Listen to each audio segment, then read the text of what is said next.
बिस्मिल्लाहिर्रहमानिर्रहीम। आज जो है वो हम टॉपिक डिस्कस करेंगे, the most important topic in nitrogen fixation, that is infectious thread formation. कि राइजोबिया बैक्टीरिया जो हैं वो किस तरह प्लांट की रूट्स को इन्वेड करते हैं और उनकी कॉर्टेक्स रीजन में जाके नोड्यूल फॉर्मेशन का काम करते हैं। इससे पहले हमने सॉइल में मौजूद राइजोबिया बैक्टीरिया और रूट हेयर्स, प्लांट की रूट्स के दरमियान में कम्युनिकेशन पढ़ी कि किस तरह एक दूसरे के साथ कम्युनिकेट करते हैं। फ्लेवेनॉइड्स खारिज होते हैं बैक्टीरिया वाली साइड से, लिपोकाइटो ओलिगोसैकेराइड्स खारिज होते हैं, फिर एट द एंड जो है वो लैक्टिन वगैरह और पॉलीसैकेराइड के कम्बिनेशन से बैक्टीरिया को रिकग्नाइज कर लिया जाता है और बैक्टीरिया जो हैं वो प्लांट के रूट हेयर की सरफेस के ऊपर जो है वो अटैच हो जाते हैं।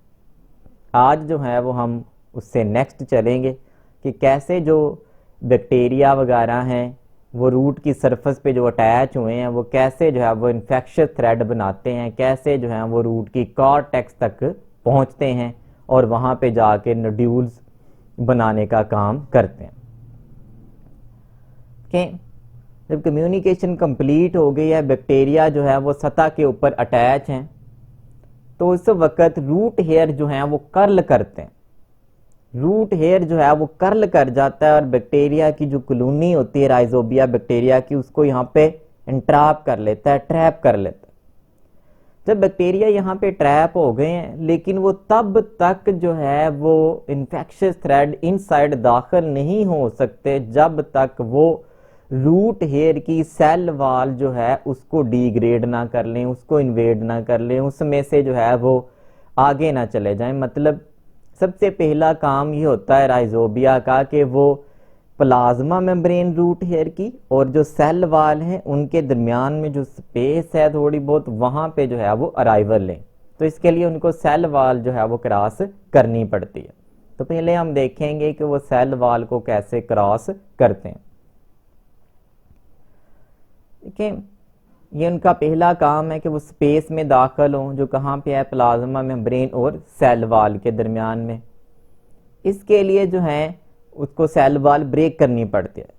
उसके अंदर जो है वो कोई ना कोई पोर प्रोड्यूस करना पड़ता है राइजोबिया बैक्टीरिया को, जिसकी मदद से वो सेल वाल को क्या करेंगे, क्रॉस करेंगे। ये कैसे होता है, ये फिनोमिना कोई फुली अंडरस्टूड नहीं है, लेकिन जो हमारा अब तक का नॉलेज है, बेस्ट नॉलेज है, उसके मुताबिक कि बैक्टीरिया जो है वो कुछ एंजाइम्स खारिज करते हैं।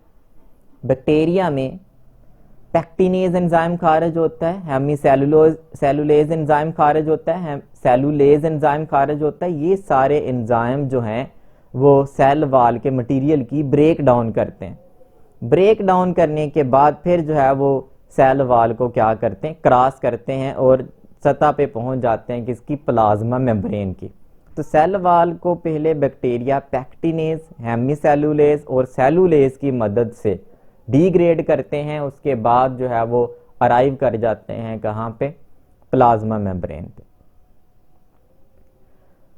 तो ये सारा एंजाइम जो हैं यही बैक्टीरिया को लो करेंगे कि वो क्या करें, अराइवल ले लें प्लाज्मा मेम्ब्रेन तक। इससे नेक्स्ट स्टेप में क्या होगा कि प्लाज्मा मेम्ब्रेन जो है वो रूट हेयर सेल की प्लाज्मा मेम्ब्रेन इनसाइड इन्वेजिनेट कर जाती है। यहाँ पे आप देख रहे हैं कि ये इन्वेजिनेशन हुई है, वो इन्वेजिनेट कर गई है अंदर की तरफ को, ट्यूब लाइक साख्त जो है वो बना दी है। और उस इन्वेजिनेशन में, उस ट्यूब लाइक साख्त में बैक्टीरिया जो है वो दाखिल होते जा रहे हैं।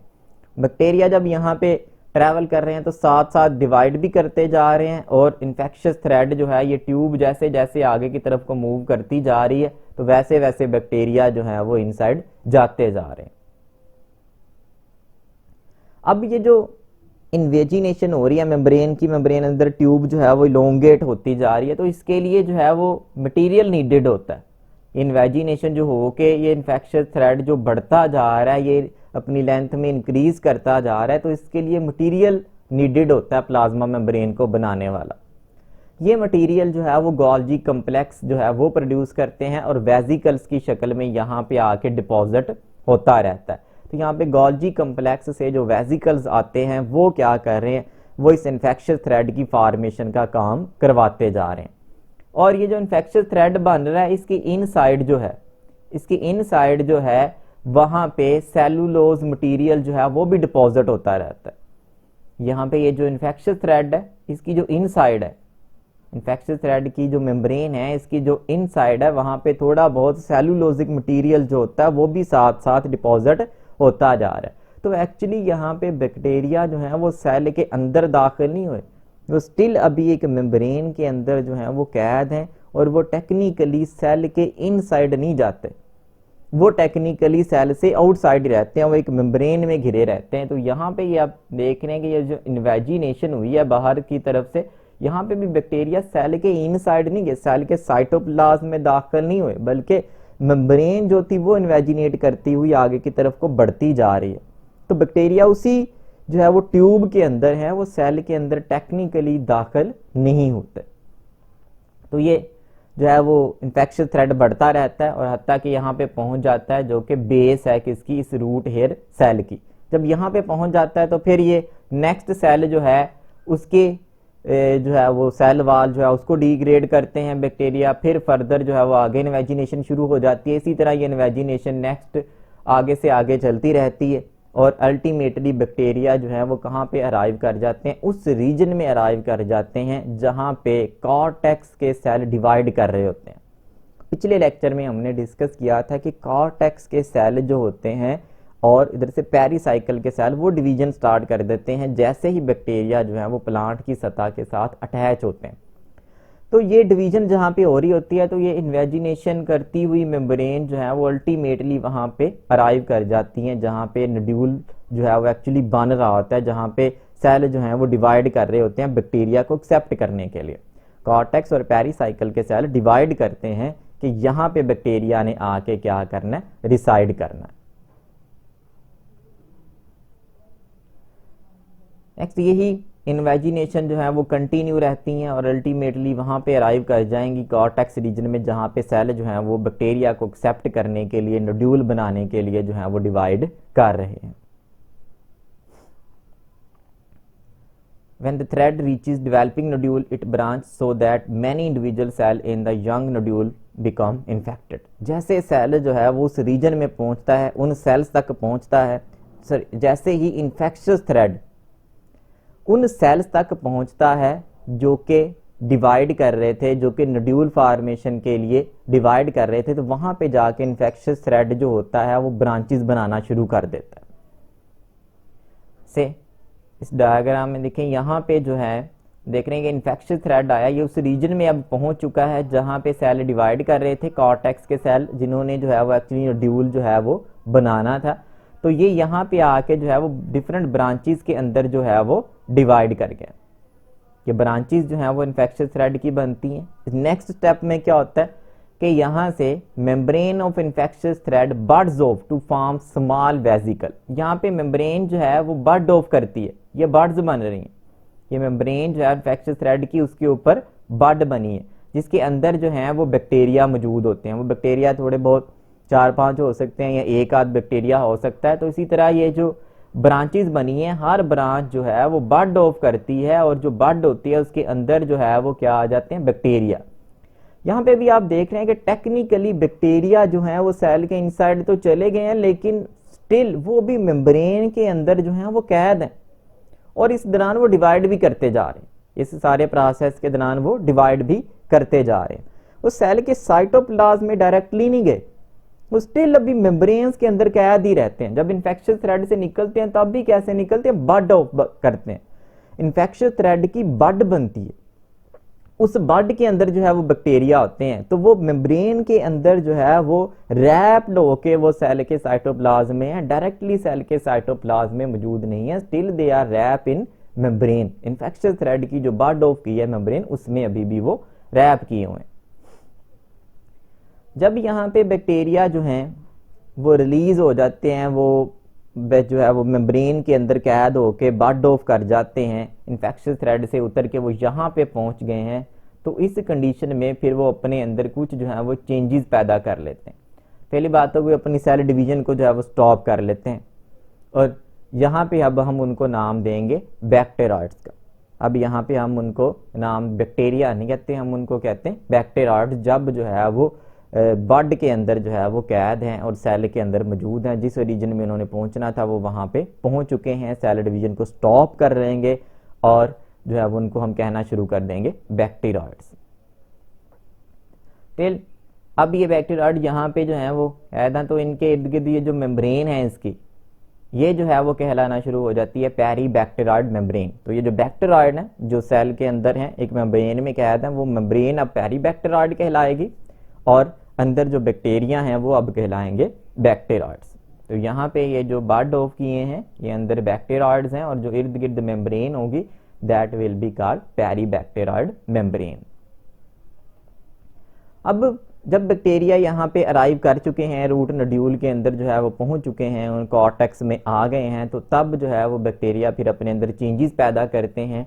वो कुछ एंजाइम्स प्रोड्यूस करना शुरू कर देते हैं जो कि नाइट्रोजन फिक्सेशन को चाहिए, और वो सारे के सारे इंतजाम जो कि बैक्टीरिया को नाइट्रोजन फिक्सेशन के लिए चाहिए वो अपने अंदर जो है वो चेंजेस पैदा करना शुरू कर देते हैं ताकि वो नाइट्रोजन फिक्सेशन का जो है वो आगाज कर सकें।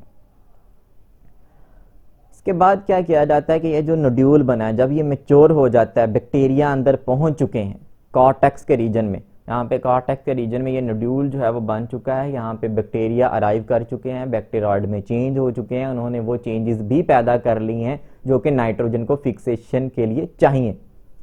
इसके बाद फिर जो है वो जो रूट की जाइलम होती है, जो रूट की फ्लोएम होती है, ये जो वैस्कुलर बंडल है रूट का, उससे ब्रांचेस जो है वो निकल के इस नोड्यूल के साथ जो है वो कम्युनिकेशन करना शुरू कर देती हैं, लिंक पैदा कर लेती हैं।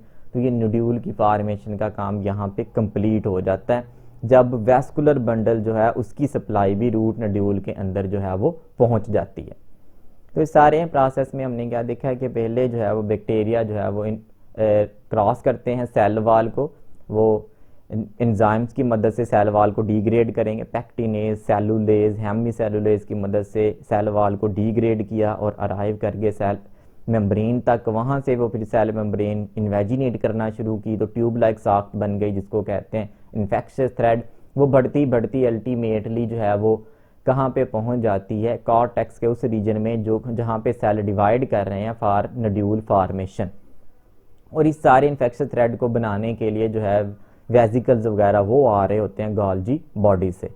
के बाद जब यहाँ पे बैक्टीरिया पहुंच जाते हैं तो इन्फेक्शियस थ्रेड जो है वो ब्रांचेस प्रोड्यूस करता है, ब्रांचेस से जो है वो फिर बड ऑफ होना शुरू हो जाती हैं। बैक्टीरिया वो एक बड के अंदर कैद होकर बैक्टीरिया जो है वो सेल के अंदर रिलीज कर दिए जाते हैं। तो ये जब बैक्टीरिया रिलीज हो जाते हैं तब हम इनको कहते हैं कि ये बैक्टीरियाइड्स हैं, और इसके इर्द गिर्द जो बड ऑफ हुई मेम्ब्रेन आती है वो कहलाती है पेरी बैक्टीरियाइड मेम्ब्रेन।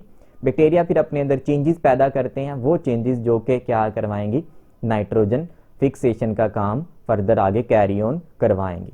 इसके बाद फिर रूट नोड्यूल के साथ जो है वो वैस्कुलर बंडल की सप्लाई जो है वो प्लांट की रूट से वो लाइन जो है वो कायम कर दी जाती है। तो ये सारा कनेक्शन पैदा हो जाता है, यहाँ पे जितनी नाइट्रोजन फिक्स होगी वो फिर इस सप्लाई लाइन के जरिए से इन वैस्कुलर बंडल के जरिए से जो है वो प्लांट के डिफरेंट पार्ट्स तक जो है वो पहुंचाई जाएगी।